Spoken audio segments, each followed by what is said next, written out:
84 लाख योनियां होती हैं, किसी भी योनि से भगवान को नहीं पाया जा सकता। एक जंगल में एक शेरनी शिकार करने जा रही थी। शेरनी शिकार करने जा रही थी तो उसने देखा कि एक गीदड़ का बच्चा अपनी मरी हुई मां के पास बैठा रो रहा था। तो शेरनी ने गीदड़ से पूछा, क्यों रो रहा है? गीदड़ के बच्चे ने कहा, मेरी मां जन्म देते ही मर गई, अब मुझे दूध कौन पिलाएगा, मेरा पालन कौन करेगा। शेरनी को दया आई और शेरनी उस गीदड़ के बच्चे को अपने पास ले आई। अपना दूध पिलाकर शेरनी ने उस गीदड़ के बच्चे को पाल पोस कर बड़ा किया।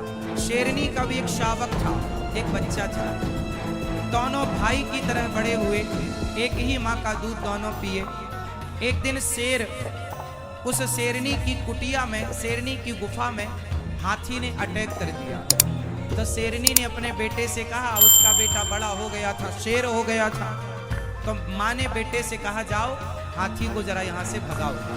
तो गीदड़ का बच्चा बोला, माँ मुझे आज्ञा दो, मैं जाऊंगा और हाथी को मारूंगा। शेरनी ने समझाया, बेटा ये हाथी तेरे बस का नहीं। गीदड़ का बच्चा बोला, क्यों नहीं है, मैंने भी तो तेरा दूध पिया है माँ, मैं जाऊंगा। बहुत समझाया शेरनी ने नहीं माना। गीदड़ गया और हाथी से उलझ गया। हाथी ने सूंड में दबाया और दबा के घुमा के जो पटका, 2-4 हड्डियां टूट गई। लंगड़ाता हुआ गीदड़ आया। शेर ने बहुत हंसी उड़ाई, मना किया था, नहीं माना, पिट के आ गया। तो गीदड़ ने रोते हुए माँ से कहा, माँ भैया ने तो हाथी को परास्त कर दिया, भगा दिया, मैं क्यों नहीं परास्त कर पाया माँ। तब शेरनी ने बड़ा प्यारा जवाब दिया। शेरनी ने कहा, बेटा हाथी का शिकार केवल शेर कर सकता है, गीदड़ कभी नहीं कर सकता। तो गीदड़ के बच्चे ने कहा, माँ मैं भी तो आपका दूध पिया हूँ, मैं भी तो तुम्हारा बेटा हूँ। शेरनी ने कहा, बेटा तुमने दूध भले मेरा पिया है, तुम भले मेरे पुत्र हो, मैंने तुम्हें अपना पुत्र माना है, पर तुम हो गीदड़ की औलाद। और आज तक के इतिहास में किसी गीदड़ ने हाथी का शिकार नहीं किया। हाथी का शिकार किसी ने किया है, केवल शेर ने हाथी का शिकार किया, गीदड़ के बस का नहीं है। जैसे हाथी का शिकार गीदड़ नहीं कर सकता, उसी प्रकार 84 लाख योनियों में केवल मानव का शरीर ऐसा है जिस मानव के शरीर से भगवान को पाया जा सकता है। भगवान का शिकार इस शरीर से किया जा सकता है। 84 लाख कुत्ता बिल्ली इत्यादि शरीर से भगवान को नहीं पाया जा सकता। ये मानव का शरीर भगवान को पाने के लिए मिला है। इस शरीर से ना पाए तो फिर जो शरीर तुम्हें मिलेंगे उस शरीर से संभव ही नहीं। कुत्ता के शरीर से कहाँ ईश्वर को पाना संभव है, बिल्ली के शरीर से कहाँ भगवान को पाना संभव है, शेर हाथी मक्खी मच्छर कहाँ इन शरीरों से ईश्वर को पाना। इसलिए बड़े भाग्य मानुष तन पावा, सुर दुर्लभ सदग्रंथ निगाह। बड़े भाग्यशाली हैं आप लोग कि आप लोगों को ईश्वर ने यह मानव का चोला दिया है। इस मानव के तन से उस परमपिता परमात्मा को प्राप्त कर लिया जाए, जिसको पाने के लिए ये शरीर हमें विधाता ने दे रखा। तो मानव शरीर की सार्थकता क्या है? भगवान को पाना। इस बार मेरा जन्म हो गया है, अगली बार जन्म ना हो तब तो ये जन्म सफल हुआ, और अगली बार फिर मैं यदि कुछ बनकर आ गया तब तो मैं बर्बाद चला गया। ये शरीर, ये जीवन, ये सांसें। इसलिए मेरी माँ, हमें कर्मों का दंड मिलता है, और कर्मों के दंड को समाप्त करना हो तो सन्मुख हो ही जीव मोहि जबहि, जो भगवान के सन्मुख आ जाता है। इसलिए भगवान से कहो, हे नाथ मैं आपको कभी भूलूं नहीं। अपने आप को जो समर्पित कर देता है भगवान में, वो कर्मों के बंधन से मुक्त हो जाता है। आपको बंधन में किसने डाल रखा है? जोर से आपको बंधन में किसने डाल रखा है? जोर से, आपके कर्मों ने। आप इस संसार में कर्म तो करेंगे ही करेंगे, बिना कर्म किए तो आप रह ही नहीं सकते। चाहे अच्छा करेंगे चाहे बुरा, तो अच्छा करो तो वो भी कर्म है और बुरा करो वो भी कर्म है। तो ये कर्म का हिसाब चलता रहेगा चलता रहेगा चलता रहेगा। अच्छा एक बात बताओ, एक गेहूं का दाना ले लो और गेहूं के दाने को खेत में बो दो, तो उससे फिर पौधा होगा, उसमें फिर गेहूं फलेंगे, फिर उसको आप फसल को तोड़ लो, फिर उसमें से गेहूं बहुत सारे निकलेंगे, फिर आप गेहूं बो दो, फिर उसका पौधा होगा, फिर उसमें फसल लगेगी, फिर उसमें फल लगेगा, फिर बो दो। बताओ ये प्रक्रिया कब तक चलेगी?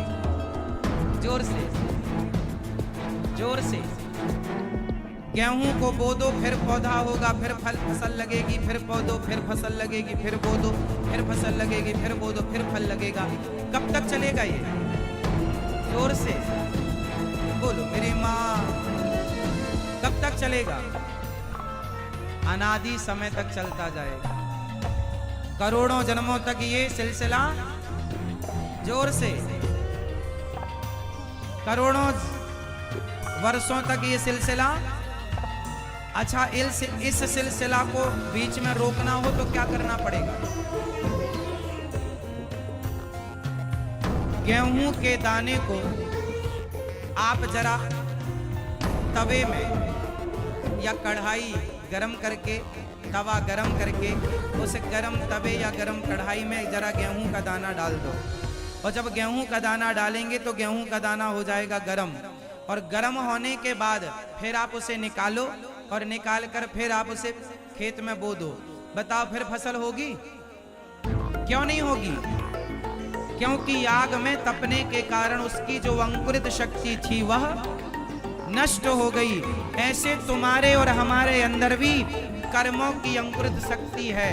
हम बार बार कोई ना कोई अच्छा या बुरा कर्म करते हैं, और वो कर्म हमें बार बार जन्म और मृत्यु में डालते हैं। फिर क्या करें? बोले अपने आप को भक्ति की आग में तपा दो, और जो भक्ति और प्रेम की आग में तप जाता है उसके कर्मों की अंकुरित शक्ति नष्ट हो जाती है और उसका मोक्ष हो जाता है, वो जन्म और मृत्यु से बच जाता है। तो ऐसे लोग हैं समाज में जो ये कहते हैं कि महाराज जी कर्म श्रेष्ठ है। अच्छा बताओ कर्म बड़ा कि धर्म बड़ा? ये भैया बताएंगे सफेद झोला के पीछे, आपसे अब से आगे बैठे हो, आपके आगे झोला रखा। कर्म बड़ा कि धर्म? जोर से कर्म। ये भैया बताएंगे, भैया दाढ़ी वाले भैया बताओ, कर्म बड़ा कि धर्म? हाँ कर्म। आपके बगल वाले दादाजी से पूछो क्या बड़ा, कर्म के धर्म? कर्म। ये भैया बताएंगे सोफे में बैठी हुई, कर्म बड़ा कि धर्म? मैया, ये मैया बताएंगे यहाँ की, कर्म बड़ा की धर्म? कर्म बड़ा की धर्म? कर्म बड़ा की धर्म? लोग कहते हैं कर्म ही पूजा, लोग कहते हैं कर्म बड़ा, कुछ लोग कहते हैं कर्म बड़ा। ये बात वही लोग कहते हैं जिनको ज्ञान तो है पर अधूरा ज्ञान। कर्म बड़ा है कैसे? कितना बड़ा है कर्म? धर्म बड़ा है तो क्यों बड़ा है धर्म, और कर्म बड़ा है तो क्यों बड़ा है कर्म? आइए जरा इसे 5 मिनट के समय में इस बात को समझेंगे। छोटे छोटे ये सब्जेक्ट हैं पर आपके जीवन से जुड़े हैं, इसलिए मैंने मैं चर्चा करता हूँ। ये समझ में आना जरूरी है। कौन कौन समझना चाहेगा कर्म और धर्म की दूरी को? सब लोग तो ध्यान से सुनो। कर्म, इस संसार में हम जो कर रहे हैं वो सब कर्म है। आप दूध पी रहे हैं तो क्या कर रहे हैं? आप कपड़े पहन रहे हैं, क्या कर रहे हैं? आप गाड़ी चला रहे हैं, क्या कर रहे हैं? कर्म। आप चल रहे हैं, क्या कर रहे हैं? आप कथा सुन रहे हैं, क्या कर रहे हैं? ये कर्म हो रहा है। चलो, कोई आदमी शराब पी रहा है तो क्या हो रहा है? कर्म। कोई जुआ खेल रहा है, क्या हो रहा है? कर्म। कोई भगवान का प्रसाद खा रहा है, क्या हो रहा है? कोई मांस खा रहा है, क्या हो रहा है? कोई गाय को काट रहा है तो वो गाय को काटने का कर्म कर रहा है। कोई गाय को चारा खिला रहा है तो वो चारा खिलाने का, मतलब जो हो रहा है सब कर्म है। हाँ या ना? कसाई कसाई काट रहा है बकरे को या गाय को, क्या कर रहा है वो अपना। तो आप कहते हैं कर्म बड़ा है, तो साहब कर्म तो सब है। माँ की कोई आरती उतार रहा हो वो भी कर्म है, और माँ को कोई गालियां दे रहा है तो वह भी तो कर्म है। सब कुछ कर्म होता है। अब कैसे मान लिया जाए कि ये कर्म सही है और ये कर्म गलत है? इसके लिए धर्म की जरूरत पड़ती है। कर्म दो प्रकार का होता है, एक अच्छा कर्म, एक बुरा कर्म। तो हमें जो अच्छे और बुरे में भेद है वो कौन बताएगा? ये कर्म अच्छा है कि बुरा है, ये बात कौन बताएगा? धर्म इसलिए होता है कि धर्म जो है वो धर्म अच्छे और बुरे कर्म को वैसे ही अलग करता है जैसे आटा चालने की चलनी अच्छे आटे को और चोकर को अलग अलग कर देती है, चलनी अलग कर देती है। उसी प्रकार धर्म एक चलनी है जो अच्छे कर्म को अलग और बुरे कर्म को अलग करती है। तो धर्म का ज्ञान होना जरूरी है। जिसे धर्म का ज्ञान होगा वो अच्छे कर्म करेगा और बुरे कर्म नहीं करेगा। जिसे धर्म का ज्ञान नहीं है वो, अब शराब लोग क्यों पीते हैं? क्योंकि उन्हें कर्म तो करना आता है पर धर्म का नॉलेज नहीं। लोग मांस इसलिए खाते हैं, कर्म का ज्ञान तो है बट धर्म का ज्ञान नहीं है। मैं मांस नहीं खाता क्योंकि मुझे पता है कि किसी की हत्या करना पाप है, यही तो धर्म का ज्ञान है। मुझे पता है कि ये गलत है, जिसे नहीं पता वो करता है। तो धर्म को जब आप जानेंगे, धर्म का ज्ञान होगा तो धर्म आपको श्रेष्ठ बनाएगा, और जो धर्म है वह धर्म आपसे श्रेष्ठ कर्म कराएगा। धर्म का ज्ञान नहीं होगा तो घटिया कर्म भी आप कर बैठेंगे, गलत कर्म भी आप कर बैठेंगे। इसलिए किसका ज्ञान होना जरूरी है? बोलो जोर से, धर्मो रक्षति रक्षितः। तो कर्म और धर्म में बड़ा क्या है? धर्म। जिसे धर्म का ज्ञान है वो ठीक कर्म करेगा, और जिसे धर्म का ज्ञान नहीं है वो गलत कर्म जरूर करेगा। चोरी करने वाला भी तो कर्म कर रहा है, पर धर्म का ज्ञान ना होने से चोरी करता। धर्म का ज्ञान होगा, आप में से जितने लोगों को धर्म का ज्ञान होगा आप कभी चोरी नहीं करेंगे। चोरी वही करता है जिसे धर्म का ज्ञान नहीं होता। क्यों करेंगे आप? मेरे सामने 1 करोड़ रुपए पड़े हों या 10 करोड़ पड़े हों, मैं कभी नहीं देखता उसकी तरफ। जो मेहनत का मेरा है, 2 रुपए हो या 10 रुपए हो, जो मेहनत है वो मेरी, मेहनत का 2 रुपए मेरा है। और बेईमानी का करोड़ों पड़ा हो, हमें उससे कोई लेना देना। ये हमें किसने बताया कि मेहनत का 2 रुपए मेरा है और बेईमानी के करोड़ों मेरे नहीं है? ये मुझे किसने बताया? जोर से, यही तो धर्म है। इसलिए धर्ममय जीवन जिया करो, कर्म तो अच्छे हो ही जाएंगे। धर्म जीवन में जरूरी है।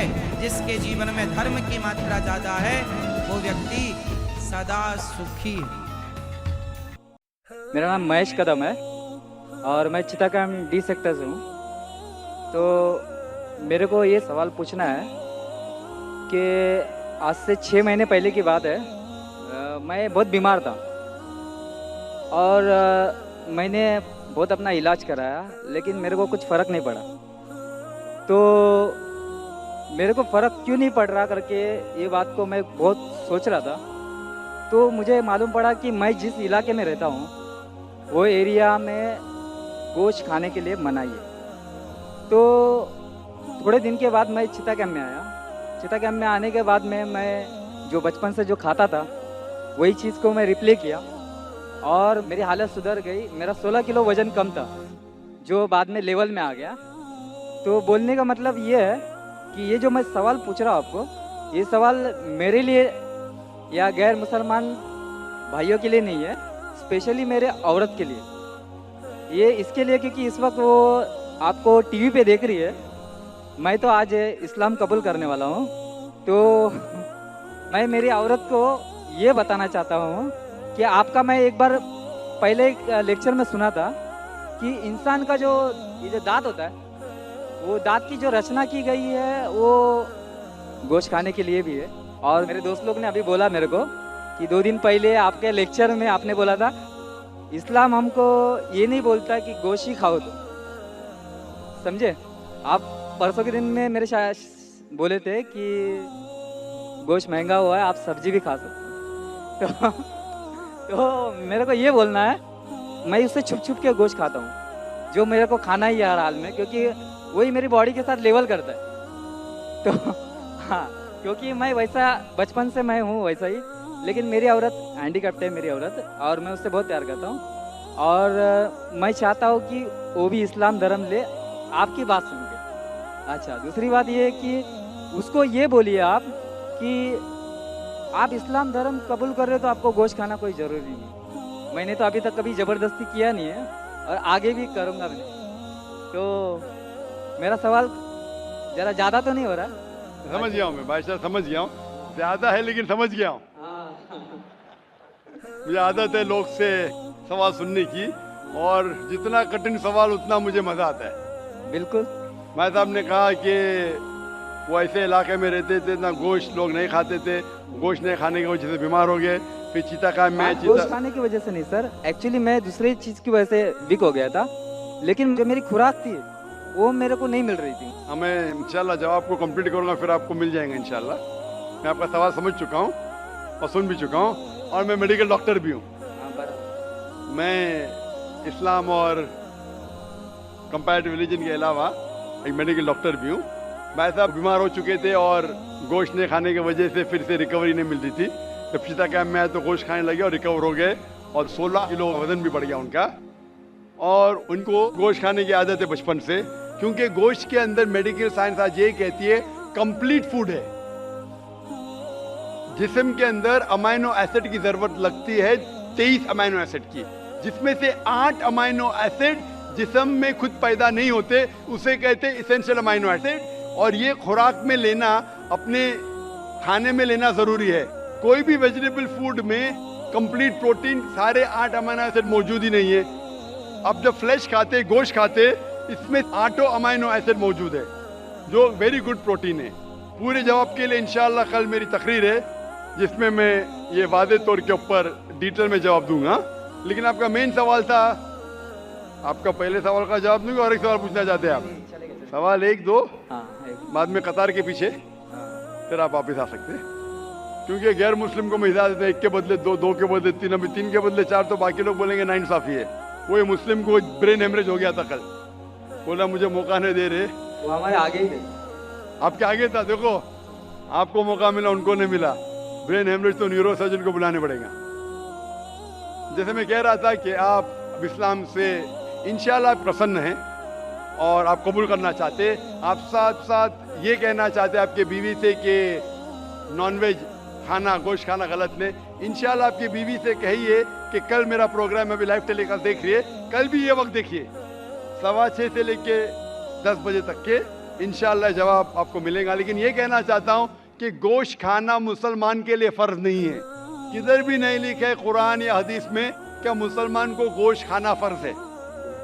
कई बार अगर आपका जिस्म गोश्त को हजम नहीं कर सकता है, कई बार कुछ लोगों में, तो उस टाइम गोश्त मत खाओ।